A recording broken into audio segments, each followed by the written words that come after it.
Thank you. అందరికీ నమస్కారం అండి. సభా మర్యాదలకి గౌరవిస్తూ నేను ఇప్పుడు కేవలం ఒకే ఒక్క వ్యక్తి గురించి మాట్లాడాలనుకుంటున్నాను. ఇది మామూలుగా అయితే పద్ధతి కాదు. కాకపోతే ఏంటంటే సర్వ సృష్టికి కారకుడైన సూర్యుడు, మనం ఫస్ట్ సూర్య నమస్కారం చేసుకుంటాం. ఎందుకంటే ఆ సూర్యుడు వల్ల భూమి మీద ఉన్న చరాచర జీవులు శక్తిని పొందుతాయి. సో అటువంటి సూర్య నమస్కారం నేను చేయాలంటే captain of the ship Anil Ravipudi, అతని గురించి మాత్రమే నేను ఎందుకు చెప్పాలనుకుంటున్నానంటే, ఫస్ట్ ఆఫ్ ఆల్ మెగా అభిమానులందరికీ, సినిమా ప్రేమికులందరికీ కంగ్రాచులేషన్స్. ఎందుకంటే మంచి సినిమా చూడడానికి మొహం వాచిపోయిన రోజుల్లో, ఈ రోజుల్లో కుటుంబ సమేతంగా ధైర్యంగా ఇష్టంగా గర్వంగా ఒక సినిమాకి వెళ్ళి ఎంజాయ్ చేసి మళ్ళీ మళ్ళీ చూద్దామని ఈ మొదటి 2-3 రోజుల్లోనే ఇంత ఉత్సాహాన్ని మీరందరూ కలుగజేసుకున్నారు. సో మీ అందరికీ first congratulations and thank you very much. అందరికీ సంక్రాంతి శుభాకాంక్షలు. అలాగే సంక్రాంతి డేట్ను మార్చేసి ముందుకు తీసుకొచ్చిన మన మెగాస్టార్ గారికి, అలాగే అనిల్ రావిపూడి గారికి మళ్ళీ థ్యాంక్స్ చెప్తున్నాను. బట్ ఈ సందర్భంగా ఎవరి గురించి నేను ప్రత్యేకంగా మాట్లాడకపోయినా, ఫస్ట్ టైము ప్రొడక్షన్లో దిగి మా మెగా డాక్టర్ సుష్మిత గారు ఫస్ట్ సినిమాతోనే అద్భుతమైన విజయం సాధించినందుకు నేను చాలా గర్వంగా ఫీల్ అవుతున్నాను. మెగా అభిమానులు అందరి తరఫున మీకు కంగ్రాచులేషన్స్ అమ్మా. ఇంకా చాలా చాలా ఇది మొదలు, ఇక్కడి నుంచి ఇంకా చాలా అద్భుతమైన సినిమాలు చేయాలి మీరు. సాహు గారు కంగ్రాచులేషన్స్ సార్. మీరు 500 క్రోర్స్ క్లబ్ చెప్పినట్టు వచ్చినందుకు చాలా చాలా చాలా ఆనందంగా ఉంది. ఎందుకంటే చాలా మంచి మనుషులు మీరు. అర్చన మ్యామ్కి మీకు మనస్ఫూర్తి కృతజ్ఞతలు అభినందనలు తెలియజేసుకుంటున్నాను. మనకి ఎంత ఎంత ఇష్టదైవం మనకున్నా ఒకసారి ఇష్టదైవం కన్నా మనకి పూజారి ఎక్కువైపోతాడు. ఎందుకంటే విగ్రహం తయారు చేసుకోగలుగుతాం, మన ప్రసాదాలు తయారు చేసుకోగలుగుతాం, కానీ పూజ సరిగ్గా చేయకపోతే ఆ పండగకి అర్థం ఉండదు. అటువంటి పూజారే అనిల్ రావిపూడి. అసలు ఎలా థ్యాంక్స్ చెప్పాలంటే, అంటే ప్రతి హీరోకి వాళ్ళ ఫ్యాన్స్ ఉంటారు, అనిల్ రావిపూడికి అందరు ఫ్యాన్స్ ఉంటారు. సో ట్రిపుల్ హ్యాట్రిక్ కొట్టడం అంటే ఏంటన్నది మీ అందరికీ తెలుసు. సో అటువంటి అనిల్ రావిపూడిని ఈరోజు నేను ఎందుకు ప్రత్యేకంగా మెచ్చుకుంటున్నాను, ఈ కృతజ్ఞతలు తెలియజేసుకోవడానికి అవకాశం వాడుకుంటున్నానంటే, ఒక ఆర్టిస్ట్గా నా క్యారెక్టర్ గురించి, నా గురించి ఏ ఆర్టిస్ట్ గురించి ప్రత్యేకంగా చెప్పక్కర్లేదు. ఎందుకంటే మేము అంతా తెర మీద కనిపిస్తాం, కానీ తెర వెనక కనబడిన శక్తులు మా కెమెరామెన్, మా కెమెరా డిపార్ట్మెంట్ కానీ, రైటింగ్ డిపార్ట్మెంట్ కానీ, ఆర్ట్ డైరెక్షన్, ఇంకా ఫైట్స్, అసలు ఏదైనా ఏ క్రాఫ్ట్ అయినా సరే వాళ్ళు బయటికి కనబడరు. కానీ మంచి విషయం ఏంటంటే ఈ సినిమా ద్వారా అందరికీ ఈ సినిమాలో వచ్చే గుర్తింపు చాలా గొప్పగా వచ్చిందంటాం నాకు చాలా ఆనందకరంగా అనిపిస్తున్న విషయంలో. నిజంగా వి ఫీల్ సో లక్కీ. ఇలాగా టెక్నీషియన్స్ పేర్లు చాలా హైలైట్ అయ్యే విధంగా సినిమా సక్సెస్ అవ్వడం అనేది చాలా అరుదు. సో ఆ విధంగా మళ్ళీ అనిల్ గారికి థ్యాంక్స్ చెప్పుకోవాలి. అండ్ ఈ సినిమాకి సంబంధించి నేను ఇప్పటిదాకా ఎవరికి చెప్పని విషయం, ఈ యూనిట్లో చాలా కొంతమంది, అంటే యూనిట్లో వాళ్ళకి మాత్రం తెలిసిన విషయం ఏంటంటే, సినిమా సరిగ్గా 40% అయిందనగా, 40% అయిందనగా, ఇందులో నాది ఎంత త్రూ అవుట్ రోలో చూసిన ఆడియన్స్కి తెలుసు, చూడడం వాళ్ళకి చెప్తున్నాను. చిరంజీవి గారు ఉన్న ప్రతి సీన్లో దాదాపు నేను ఉంటాను. ఇటువంటి పెద్ద క్యారెక్టర్ నాది. అలాగే 40% షూటింగ్ అయిన తర్వాత అనుకోని విధంగా నేను ఒక యాక్సిడెంట్కి గురయ్యాను. యాక్సిడెంట్ అంటే మనం ఏమనుకుంటాం, రోడ్డు మీద ఏదో బైకో లేకపోతే ఏదో కారు ఏదో గుద్దేసింది ఏదో అయిపోయింది అనుకుంటాం. కాదు, చాలా మామూలుగా నా ఆఫీస్లో నేను జస్ట్ ఒక రూమ్ నుంచి బయటకు వస్తూ డోర్ మ్యాట్ మీద కాలు పెట్టి స్లిప్ అయ్యి గోడ కొట్టుకొని కాలు యాంకిల్ విరిగిపోయింది. ఇంకంతే. అది విరిగింది నాకు తెలుసు. నాకు యాక్చువల్గా అది విరిగిందన్న విషయం 2 నిమిషాల తర్వాత రియలైజ్ అవ్వడం కారణం ఏంటంటే, ఆ విరిగిన దానికన్నా గట్టి దెబ్బ నా తలకు తగిలింది. దాదాపు 2 minutes నేను బ్లాక్అవుట్ అయిపోయాను. నాకు అసలు ఏం జరుగుతుందో అర్థం కాలే. స్పృహలోకి వచ్చిన తర్వాత తిరిగిపోయి విరిగిపోయిన కాలు, ఇంతకన్నా ఘోరంగా చెప్పకూడదు, చాలా ఘోరమైన యాక్సిడెంట్ అది. సర్జరీ అయింది. డాక్టర్ ఫస్ట్ చూసి 2 నెలల దాకా నువ్వు బెడ్ రిడన్, కదలడానికి వీల్లేదు అన్నారు. అంతే. అంటే పడక ఒక మంచి వేషం, అది మామూలు సినిమాలో కాదు, ఇంత పెద్ద సినిమాలో పడిన తర్వాత నాకేంటి ఇలా జరిగింది అనుకున్నా. ఒక నిమిషం అంతా శూన్యం అయిపోయింది, మన పని అయిపోయింది, ఇంకెవ్వరు మనల్ని కాపాడలేరు అనుకున్నా. ఎందుకంటే ఇప్పుడు నాతో కంటిన్యూ అయితే డీలేలు అవ్వటం, అక్కడున్న పెద్ద పెద్ద స్టార్స్, యాక్టర్స్ అందరూ విసుక్కునే పరిస్థితి వస్తుంది. అందరూ ఇబ్బంది పడే పరిస్థితి వస్తుంది. ఖర్చు పెరిగిపోవచ్చు, ఇలాంటి చాలా ఉన్నాయి. అది కాకుండా ఇంకా ముఖ్యమైనది, అసలు మన డైరెక్టర్కి ఉన్న విపరీతమైన గుర్తింపు సంక్రాంతి డైరెక్టర్ అని. ఆ సంక్రాంతి టైంకి సినిమా రిలీజ్ అవ్వదా అని చెప్పి నేను ఇంకా అసలు అగ్ని పర్వతాలు గుండెలో బద్దలైపోయి ఎలాగన్నది ఇప్పుడు నేను చెప్పలేను. ఆ టైంలో నేను ఫోన్ చేసి అప్పటికే ఫోటోలు సాయికి పంపించాను. పంపించి సాయి ఇలాగైంది, సర్జరీ అంటున్నారు, ఒక 2 నెలల దాకా కదలడానికి లేదు నేను అనగానే తను షాక్ అయ్యాడు. డైరెక్టర్కి ఫొటోస్ పంపించాడు. ఎంత ఘోరం అంటే ఇంకా నేను ఫోన్ చేసి అనిల్తో చెప్పాలి, ఇంకా నేనే ఫోన్ చేశాను. అనిల్ భాయ్ అయిపోయింది ఇంకా. అంటే 27 ఏళ్ళు నా కెరియర్లో బెస్ట్ ఫిలిం అండి ఇది. అంటే పెద్ద హీరో మెగాస్టార్ పక్కన చేయటం ఒకటే కాదు, మంచి త్రోట్ రోల్ ఉంటమే కాదు, చాలా స్పెషాలిటీ ఉన్న క్యారెక్టరు, మంచి మంచి డైలాగ్స్. ఏంటి ఇలాగైంది అనుకుని నేను చెప్పేశాను, అనిల్ ఇంక నేను నడవలేను, నా బదులు ఇంకెవరినైనా పెట్టుకుంటే బెటరు. ఎందుకంటే కథపరంగా టీంలో ఉన్న ఒకడిని కదా, నేను ఎక్కడికో వెళ్ళిపోయానని చెప్పి కథలో చెప్పి అక్కడి నుంచి నాదో ఫోన్ కట్ తీసుకుందాం, మిడ్ షాట్ తీసుకుని ఫోన్లో సార్ నేను అర్జెంటుగా ఎక్కడ ఉన్నాను సార్, రాలేకపోతున్నాను అని చెప్పి చిరంజీవి గారికి ఫోన్ చేసి నేను చెప్పినట్టు తీసుకొని నా ప్లేస్లో వీడు రాకపోతే ఎలాగని చెప్పి ఇంకెవరినైనా అందులో పెట్టుకుంటే బాగుంటుంది కదా, స్మూత్గా వెళ్ళిపోతుంది షూటింగు అని చెప్పి అంటున్నాను. కానీ గుండె పిండి అయిపోతాను అనుకున్నాను నేను. ఆ టైంలో అనిల్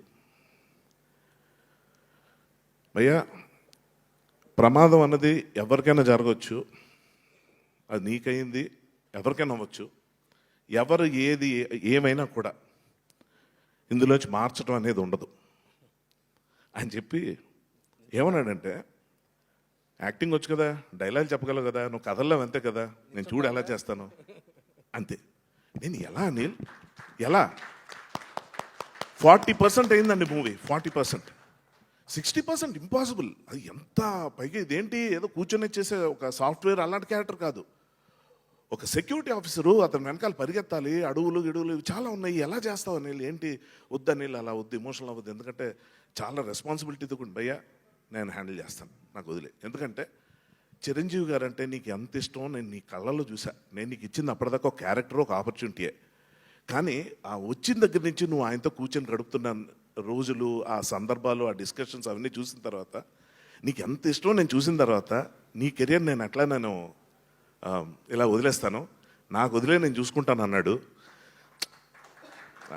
ఎమోషనల్ అవుతున్నాడు ఏదో, ఇంకా ఇతను ఆలోచించట్లేదేమో, మేబీ 2 రోజుల తర్వాత ఇదే వినాల్సి వస్తుంది అనుకున్నాను.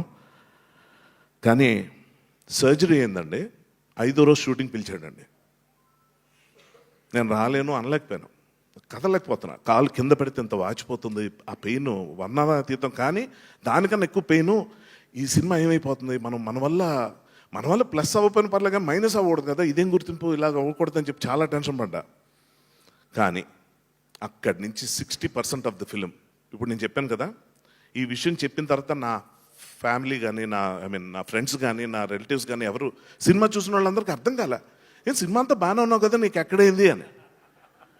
అది డైరెక్టర్ గొప్పతనం.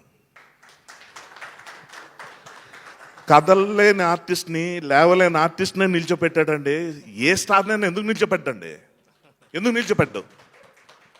డైరెక్టర్ కావాల్సింది ఒకటే, సాహు గారు చెప్పినట్టు అనిల్ ఉంటే మాకేంటి భయం అని అన్నారు కదా, అంటే అంత అది హీ ఎర్న్డ్ ఇట్. అది ఊరికి వచ్చేది కాదు. అతనుకున్న క్లారిటీ, అతనుకున్న అంటే ఏది ఎలా చేయాలో అతను తెలుసు. సో మనిషి ప్రాణాలతో నేను ఉంటే చాలు సినిమా కంప్లీట్ చేస్తాడు, నాకు అర్థమైపోయింది. నేను లేవలేని పరిస్థితుల్లో కూడా సినిమా చేసేవాడు. అటువంటి మనిషికి, అటువంటి డైరెక్టర్కి ఇది అద్భుతం. ఇది చెప్పకపోతే సారీ, అంటే నేను ప్రీ రిలీజ్ ఈవెంట్లో మిస్ అయ్యాను. సో ఆ టైం కూడా తీసేసి మాట్లాడుకుంటున్నాను. సో ఇప్పుడు నేను ఆలోచిస్తున్నా, నేను అక్కడ లొకేషన్కి వచ్చాను, ఎలా తీస్తారు సీను. ఆ సీన్ ఏంటంటే విలన్, అదే మామగారింటికి హీరో గారు రావటం, మా టీం అందరితో పాటు, పైగా అందులో డ్యాన్స్ కూడా వేయటం ఉంది. డ్యాన్స్ అది మన వల్ల అయ్యే పని కాదు. ఏంటి ఎలా చేస్తాడంటే, నేను వెళ్ళేసరికండి అక్కడ పెద్ద జాజ్ డ్రమ్స్ పెట్టిన బండి ఒకటి ఉంది, ర్యాంప్. ఆ ర్యాంప్ మీద దానికి బైక్ ఉంది. ఏంటి అంటే అప్పుడు అసిస్టెంట్ డైరెక్టర్స్ వచ్చి సూర్య వాళ్ళు వచ్చి భయ్యా ఇది దీని మీద కూర్చొని మీరు ఆ డ్రమ్స్ వాయిస్తున్నట్టు మీద ఒక ఎంట్రీ తీసుకుంటున్నాం అన్నాడు. ఓ బాగుంది ప్లాన్, చాలా బాగుంది అనుకున్నాను. బాగుంది ప్లాన్ అని కూర్చుంటే ఏమంటే సినిమా చూస్తున్నప్పుడు ఇప్పుడు నేను ఆడియన్స్గా నేను సినిమా చూస్తున్నప్పుడు చిరంజీవి గారి ఎంట్రీ ఫుల్ బిల్డప్తో వస్తుంది. మన మామగారి క్యారెక్టర్, హీరోయిన్ క్యారెక్టర్ అందరూ చూస్తుంటారు. వస్తుంది వచ్చిన తర్వాత ఆయన డైలాగ్ స్టార్ట్ చేస్తుంటారు. వెనక అభినవ్, క్యాథరిన్, మా టీం ఇద్దరు కనిపిస్తుంటే నేను ఒక ఆడియన్స్లోకి వచ్చి అవును నేను ఉండాలి కదా ఎక్కడెక్కడ ఉన్నాను మర్చిపోయాను, అంటే ఇన్వాల్వ్ అయిపోయాను నేను అంటాం. అటువంటి టైంలో ఆయన విజిల్ వేసిన తర్వాత సెపరేట్ ఎంట్రీ, అంటే కాళీరుణుడికి కూడా ఇంత ఇంపార్టెన్స్ ఇచ్చి వాడి వల్ల ఒక సెపరేట్ ఎంట్రన్స్ ఇచ్చి ఒక డ్రమ్స్ కొడుతున్నట్టు ఇలా బిల్డప్తో వచ్చి అలా ఎంట్రీ ఇచ్చేసరికి అది హైలైట్ అయిపోయి అబ్బా అనిల్ రావుడి ఎంత బాగా డిజైన్ చేస్తున్నాడంటే ఎలా అది ఎక్కడి నుంచి వచ్చింది. నేను అంటుంది ఏదో మొక్కుబడిగా బా కమిట్ అయిపోయాం ఆర్టిస్ట్, ఇప్పుడు కొత్తగా మనలో ఎవరిని వెతుక్కోలేము, ఏదో ఒకటి కానిచ్చేద్దాం అనుకుని ఏం చేయొచ్చో కూడా చెప్తున్నానండి. నా క్యారెక్టర్ని తగ్గించేసి వెనక ఎక్కడో నిల్చోపెట్టేయచ్చు. అది కూడా జరిగింది. కాలు కనపడకుండా ఉండటం కోసం కొన్ని షాట్లు అనుకుంటే చిరంజీవి గారు వెంకటేష్ గారితో చెప్తుండేవారు, ఫస్ట్ హాఫ్లో అంతా నా పక్కన ఉండేవాడు, ఇప్పుడు చూడు ఎక్కడికో వెళ్ళిపోయాడు, ఏమైంది నీ పరిస్థితి ఏంటి అంటే ఇదేంటి జోక్లా సార్, కాలు నొప్పిగా ఉంది సార్, కట్టుంది కనబడకూడదు కదా అందుకే వెనక్కి నడిచేవేయా ఇంకెంతకాలం, నెల రోజులు అయిందని. కాదు సార్ రెండు మూడు నెలల అంటే ప్రీ రిలీజ్కి నడుస్తావా, సినిమాలో నాకు ఉపయోగపడదు నువ్వు అంటే సార్ కొంచెం నొప్పి అని. ఎక్కువ భయపడుతున్నావు అనిపిస్తుంది అండి. లేదు సార్ డాక్టర్ చెప్పారు సార్ నీ కర్మ అని వదిలేశారు. ఇది ఇలాగుండగా ఇటువంటి టైంలో అటువంటి ఎంట్రీ ఇచ్చి సార్ కూడా అన్నారు, చిరంజీవి గారు కూడా అన్నారు, హర్ష చూసావా డ్యాన్స్ చేసే ఛాన్స్ మిస్ అయిపోయావు నువ్వు, చక్కగా అభినవ్ చేస్తున్నాడు, క్యాథరిన్ చేస్తున్నావు, నువ్వు డ్యాన్స్ చేసి మిస్ ఏమండి ఇప్పుడు నా కాలు ఇరిగింది, నేను నడవలేకపోతున్నాను, ఇదంతా ఓకే, నా కాలు బాగుంటే మాత్రం మీ పక్కన డ్యాన్స్ వేస్తానా, వాళ్ళకంటే బుద్ధి లేదు వేశారు, నేను చాలా తెలివైనోడిని, ఎందుకంటే మీ పక్కన డ్యాన్స్ వేస్తే ఎవరో కదా నేనే చూసుకున్నాను, నేను పిచ్చది ఊరుకోండి సార్ మీరు ఊరుకోండి. అసలు అంటే నిజంగా అండి నా దురదృష్టాన్ని కూడా అదృష్టం కింద మార్చేసి ఇప్పుడు నేను అక్కడ డ్యాన్స్ వేస్తే అవసరం ఇడికే డ్యాన్స్ అని జనం అనుకునేలా కాకుండా గమ్మత్తుగా అది తప్పోయేలా చేసి ఆ విధంగా నాకు కలిసి వచ్చేలా చేసి నిజంగా ఇవాళ ఈ సక్సెస్ ఇంత చూసిన తర్వాత ఈ సినిమా మొదటి రోజు ఆడియన్స్ దగ్గర నుంచి రెస్పాన్స్ అది చూసిన తర్వాత ఎంత గుండె నిండిపోయిందంటే చాలు కదా ఈ జీవితానికి, అంటే ఒక ఒక ఒక లైఫ్ టైం అచీవ్మెంట్ లాగా చిరంజీవి గారితో చేయటం, అంత పెద్ద రోలు, వెంకటేష్ గారు ఉన్నారు ఇక్కడ, చాలామంది మంచి కథ రైటర్సు, మంచి టెక్నీషియన్స్, మంచి సినిమా. ఇందులో నేను ఒక్కడనే ఏదైనా ఆడ్ మ్యాన్ అవుట్లాగా ఉంటానా, ఏమైనా ఇబ్బంది పడిపోతానా అని చెప్పి ఆలోచిస్తే చివరిగా చెప్తున్నానండి, ఒక యాక్టర్గా మీరు ఆలోచించండి నా పొజిషను, ఏదో డైలాగ్ చెప్పాం ఏదో పక్కన ఉన్నాం ఏదో అనేది కాదు, వెంకటేష్ గారిని చిరంజీవి గారిని కూర్చోబెట్టి వాళ్ళు గొబ్బెమ్మలు రథముగ్గులని తిట్టుకుంటూ ఉంటే మధ్యలో వచ్చి వాళ్ళిద్దరిని చార్జ్ చేసే సీన్ పడ్డం అన్నది ఏదైతే ఉందో, ఈ కాలు వేసుకొని నాకు ఆ పరిస్థితి వస్తుందని నేను ఏ రోజు అనుకోలేదు. అద్భుతం, మా అద్భుతం. అందుకే ప్రత్యేకంగా ఈ అవకాశాన్ని నేను అతను కేవలం థ్యాంక్స్ చెప్పుకోవడానికి, అతన్ని విష్ చేయడానికి, అతన్ని బ్లెస్ చేయడానికి మనస్ఫూర్తిగా వాడుకుంటున్నాను. ఈ సందర్భంగా చివరాఖరిగా బ్రహ్మదేవుడు సృష్టించినట్టు మా బ్రహ్మయ్య గారు ఈ మనిషిని సృష్టించారు, అద్భుతాన్ని. సూపర్. ఈ అద్భుతం 10 కాలాల పాటు ఇంకా మల్టిపుల్ హ్యాట్రిక్స్ కొడుతూ ఉండాలని మనస్ఫూర్తి కోరుకుంటున్నాను. All the best Anil, God bless you. నీలాంటోడు ఉంటే పెద్ద పెద్ద స్టార్లు అందరూ ధైర్యంగా ఉంటారు, ప్రతి ఒక్కళ్ళు తృప్తిగా ఉంటారు, ప్రతి ప్రొడ్యూసర్ ఫ్లరిష్ అవుతుంటారు, ఇండస్ట్రీ అంతా చాలా గర్వంగా ఉంటుంది. తెలుగు సినిమా ఖ్యాతిని పాన్ ఇండియా లాంటి టెంప్టేషన్స్కి వెళ్లకుండా మామూలుగా చిన్న కథ నించుకొని చక్కగా తినగానే అరిగిపోయే ఫుడ్ లాంటి మంచి భోజనం పెట్టినందుకు చాలా చాలా థ్యాంక్స్. ప్రేక్షకులందరి తరపున, ఫ్యాన్స్ అందరి తరపున I wish entire team congratulations and all the best. Thank you very much. Thank you. మామ సూపర్ అండి.